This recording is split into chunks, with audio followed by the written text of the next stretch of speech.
Okay, I've had my fun now, and now it's time to get into a topic that's a little bit uncomfortable for a lot of people, and it's whether a certain anime should be censored. Looking at the trailer, you have no idea what this freaking anime is about. I've heard of this anime lots of times, but I had no idea that it was what it turned out to be. I was actually shocked, but then after that initial shock wore off, I was like, yeah, of course. With all that being said, I honestly didn't think that I now lived in a country that censors things. I didn't really experience censorship in my country because I was too young to be aware of whether or not it actually existed in TV networks. I've seen violence and gore, so I knew that that was permitted, but freedom to view art is something that is slowly going away.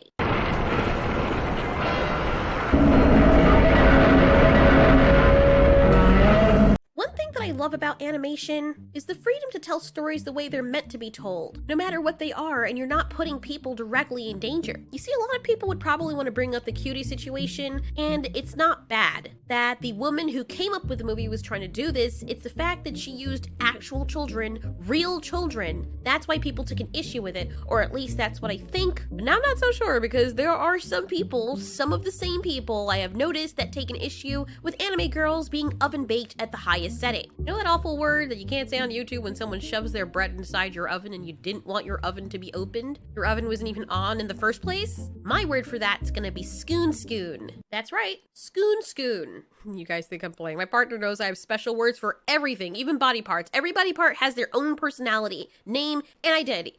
Okay, anyway, moving on. The difference is that animation takes us out of the equation in terms of hitting that close to home. If it was happening to a real person, it was being displayed that way with real people playing a skoon oven bake situation, it would be a snuffy. Human beings seeing it happen to other human beings, they would just see that as a big turnoff to them, which was the problem with cuties. In animation, you have a lot of liberties because while you can still relate to the character, it's not close enough that your mind is too caught up with asking, is this really happening? With animation, your mind is at ease, totally ready to receive the story as it is meant to be told. And should the story be told? My answer is yes. Left foot, let's start. Yes, I am one of those people that 100% agrees that anime, no matter how violent or uncomfortable, are forms of art. No one is actually getting hurt, and if you choose not to watch it, that's the end of it. You don't have to sit there and worry about the effect it would have on an actual person or child. Now, I'm not going to sit here and tell you the details of what Redo of Healer is about, but I guess one category that would describe this interesting anime is it being revenge erotica? Revenge! Based on the little that I've seen and other clips that people have shown off and clips that are still on YouTube and people's description of it, it's very graphic and you can feel uncomfortable because, you know, and you might feel uncomfortable because of what is taking place before your eyes or because of how it makes you feel. I think there are certain levels to our humanity that we have to be willing to address as long as how we address it is not directly hurting anyone or exploiting them. But, you know. Again, to bring up the issues of cuties, when that one guy came on with his review and he was like, you're supposed to be thinking that they're kids, but they're, delicious. They're thinking, They're pretty hot. look at the blonde one. That's the whole point of the movie. His words were actually way more different and freaking weird. His excuses, he didn't do that. They did that. They made him feel that way. Okay, you know, whatever. He was being honest with himself, sure. But, like, I would not put that shit online because, you know, what are you freaking doing? The thing of the matter is in that movie, those were actual kids in that movie. They might not have been as young as the characters they were playing, but they were still very underage, maybe like a couple of years or 3 years older. 13 to 15 is still underage. But if this woman had made an anime or an animated film, yes, it would be just as uncomfortable, but I don't think as many people would have been as up in arms because she would not have been utilizing real children having cameras trained on their Netherlands to get the type of music video shots that they were getting. Don't know what the point of that was. Unless she's lying and she was actually trying to cater to a specific group of people to entertain them. When utilizing real children, you can't do that. It would have been more ethical to tell the story in a realistic sense by using adults that looked really young but were of age. It would have been a better story, but the ethics were muddled surrounding that movie because she used real children. I 100% agree that art is art, and you may be wondering, well, nobody's hurting them. But you see, you put a face to the actions they were doing. Unless they're living in a gated community, having their face up there with these movies and their identity, more weird people know what they look like and how they can move and what they can do, or so they think because of what the director made them do, so they are a direct target. It's the same reason why a lot of YouTubers don't show their faces, because bad can still happen to you, but when you put your face out there, you make yourself a target.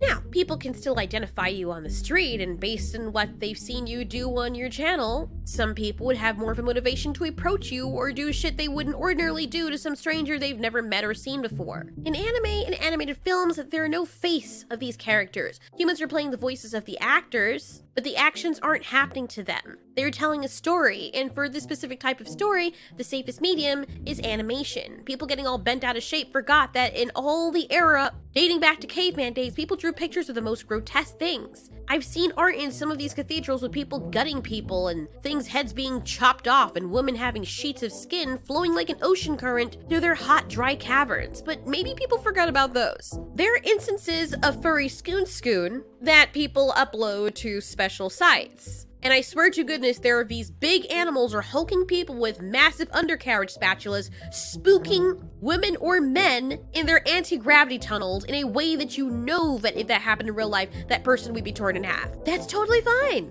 I've been to the really weird side of those sites and I've seen some situations. One is of Samus Aran, and she's being held down by these two things. I think they're from the game. It starts off as a story, and I was actually interested because I'm like, okay, I know this character. I only played her in Super Smash Brothers, and I thought it was a boy until I saw the Zero Suit Samus. And then I was like, okay, that makes it even more interesting. Up until that point, I just thought the thing was a damn robot. Anyway, every time she tries to get away, something else happens. But instead of a fight scene, which she tries to initiate, both arms are held down, and she is forced to bake some mean bread. I mean, loaves of bread so freaking huge, it gets stuck in Godzilla's freaking throat. Thrusts so powerful, it made me think of one rocket momentuming into another rocket going in reverse. I don't know if I can explain this any better, but you know, no one talks about these things, and they probably don't do it because they don't want to admit to people that they watch it. Expand thy horizons.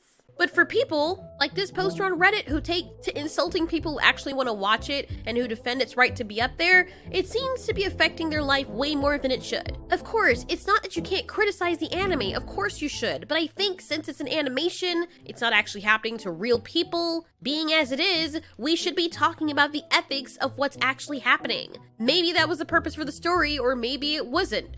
Maybe this was revenge baking. But I know that humans in our inner thoughts, we have thought of some horrible things, especially when it comes to getting revenge, when somebody hurts us or the people that we love. For me, as an INFP, I think of those things when it is someone hurting someone that I love. Like, bad things can happen to me all day, and depending on the level, I might try to call in a few favors from some, like, mysterious friends. That's only if it's really bad, and I've only had a few cases in my life where, I've had to use that. All I can say is I'm glad that those mysterious friends are actually my friends and not people who wish harm on me.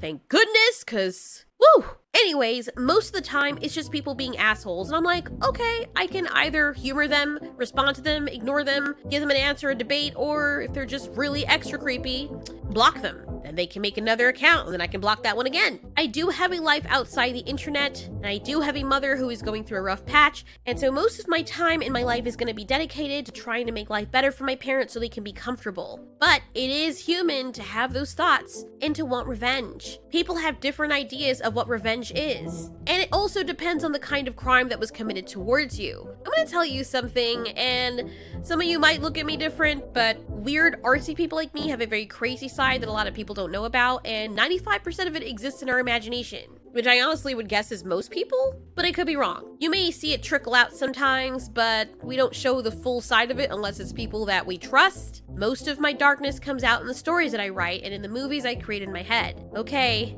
here goes.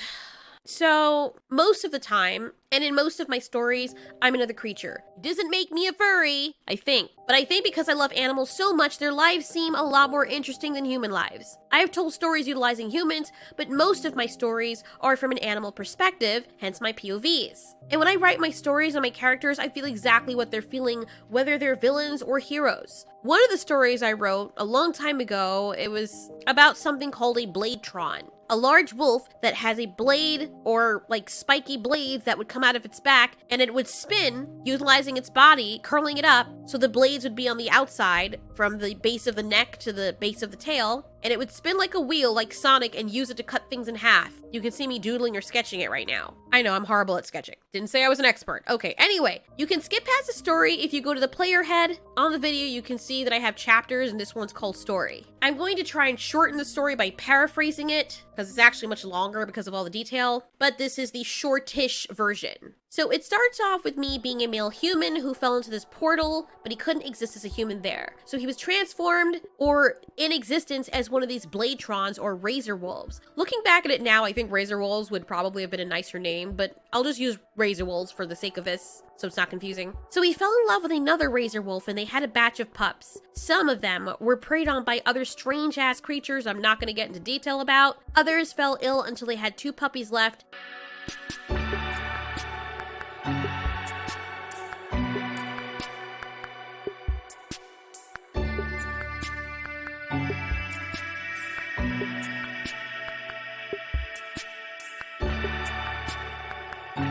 And then 1 puppy fell off a cliff when they were playing. You see, you, or the main character, he was supposed to be watching them, but everything was still new for him being a Razor Wolf. His female was very, very upset and fell into depression, so it was just him taking care of the 1 puppy.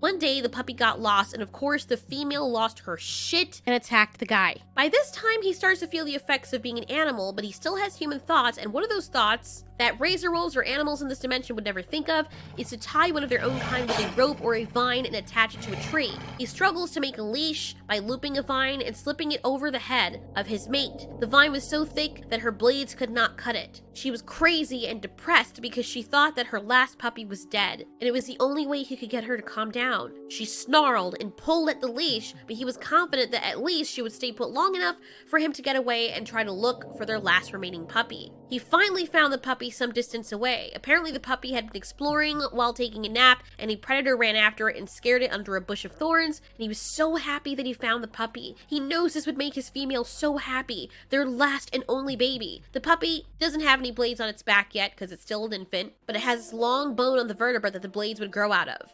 Oh, I forgot to mention, if it wasn't clear, that the blades are also retractable, so that's why you don't see it on the wolf when they're just standing there. Anyway, he picks up the puppy by its backbone and carries it in his mouth back to the female, wagging his tail knowing that his mate would be happy. He comes back and she's gone. So he puts down the puppy and looks and howls and tries to sniff around. There's no reply. When he looks around, he sees the vine that was around her neck. It's taut and leading into the trees. Off a few feet, there's a drop that he didn't notice. Apparently, in the female's frantic desperation to get away and out of the leash, unfortunately, she hung herself. The guy who was in this Razor Wolf's body felt severe guilt. He had fallen in love with this wolf. For days, he didn't eat, and the puppy hunted for small bugs and animals and tried to fend for itself. But eventually, the puppy, his son, the only company he had left in the strange world, licked his face, saying that he wanted food. He bonded with his son. They became so close, the guy vowed that even if he could go back home, he wouldn't want to because he couldn't bring his son. Then some years later, his little boy pup is taken by a rival pack and his skin is peeled from his body while he's alive. This rival pack hid their scent, so it was hard for the guy to find his pup. And all the while, he kept hearing his pup screaming. The sound carried in a way that he couldn't tell where the screams were coming from. The screams and howling went on for about 2 Earth hours, until eventually they stopped. The male searched all day, and the only reason he was able to find his son is because when he looked overhead, he saw a flock of these wood vultures, creatures that looked like they were made out of wood, and he already knew from his time here that they only flock and circle around an area where there's been a fresh kill. When he got to the site, he saw his son. His skin to the side of him in a little pile. His body lay lifeless and bloody, and some places were cut down to the bone. The guy tried desperately to wake him up, knowing that he was going to die anyway, but just hoping that the son had enough life in him to know that his daddy was here, and he wasn't going to die alone, but he was already gone. See, this is Oh, this is messing me up all over again. This is why I take breaks when writing these kinds of stories, because it really does fuck me up. You can understand that for a while, this guy was enraged. He was getting used to this place being his home. He fell in love with another razor wolf who lost her pack, and she taught him how to survive in this world. They lived together and bonded and then had babies, and then he lost all of those babies except one. Then he lost his girl because he was trying to find their last baby. Then he found their last baby and bonded even more with that baby as he grew. Then some evil-ass pack of other razor wolves killed his son in the most ruthless and cruel way and didn't even eat him. Razor wolves are known to cannibalize weaker packs, but they didn't even eat his son. They just made him suffer. So while I was in the mind of that character, I'm sure some of you listening right now would even feel the same way that I do as his character. Here's another interesting tidbit about the character. When he lived in his world as a human before he even knew that other dimensions existed, he fell in love with a woman and got married. He wanted her to have his babies, and then they found out the very hard way that he could not have kids. He was a man that wanted kids to pass on his genes, and then to find out that you can't even have them, that you're shooting blanks, then your wife gets pregnant, the baby comes out looking like somebody completely different, or that he has a completely different father. I mean, he'd gone through some serious shit. That's another reason why he bonded with the female wolf, so when they had babies, it really meant a lot to him. That's part of the reason he also didn't want to go back into his world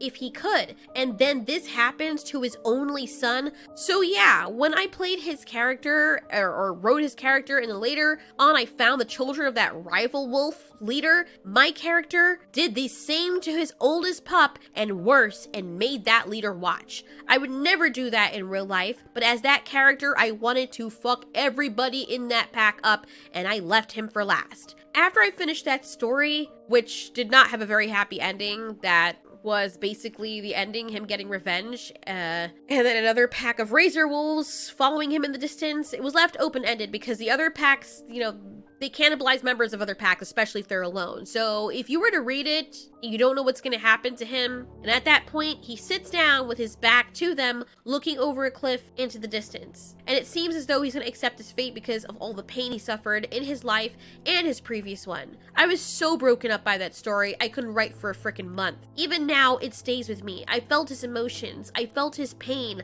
I'm not a man, but playing a male character, I felt that pull to want to mate and make the most logical decisions as much as I could for the safety of my family. I felt the responsibility on my shoulders. It helps that I had input growing up around mostly males and knowing how males operate, especially in animals. Newsflash, male mammals are generally the same in the way they think across all species. The way they're wired is just different. But what's important to note is the level of what is done to you will determine how you entertain handling it. Some people need an outlet, and for them, in their brain, if they're being bullied, they'll imagine growing muscles and having a superpower to beat up the bully or embarrass him. When I was writing the story, I didn't know what it was going to become. I usually write my stories and they just come to me as I'm writing them, but I felt every bit. So, with stories in anime, I really do think they should be allowed to be told because it could be a healthy way to discuss how to handle certain things, or it may not even be that deep. It could just be this creator's way of demonstrating having a taste of your own medicine. What I do like about the discussion surrounding this is the fact that everybody seems to be in unison based on the thought that there are no good guys in the show. The main character just becomes as villainous as the people who did those heinous things to him,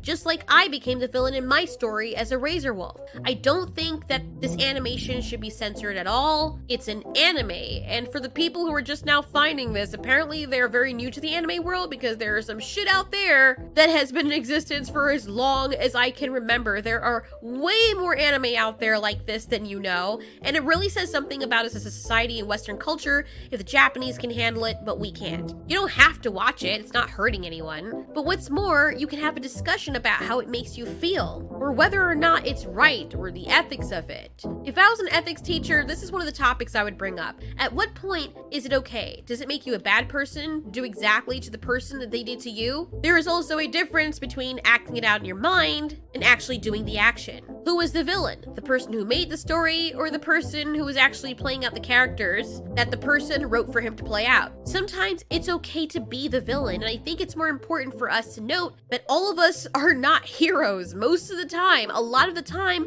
we are the villains of other people's stories and the self-saboteurs of ours. Anyway, that's my thoughts on it. I think it should be allowed to exist with a strong content warning, and even though there are some crazy people out there, we should have a little bit more faith in society and humanity, because there are people like me who will think of doing horrible things like beating up your bully just to get back at him, but we would never actually do that in society. The truth is, in real life, if I started beating up a bully and he was on the floor crying, my heart would break. I just couldn't do it anymore. I would get on the floor with him and hug him and apologize, and I've been in situations like that with other people who've been very horrible to me, and I forgave them, especially if they were sorry. In reality, I'm cuddly, but I'm not going to sit here and lie about wanting to have special powers to do special things for certain people who make innocent animals and children suffer. Anyways, thanks so much for watching. This has been Alteori. You ask, we answer.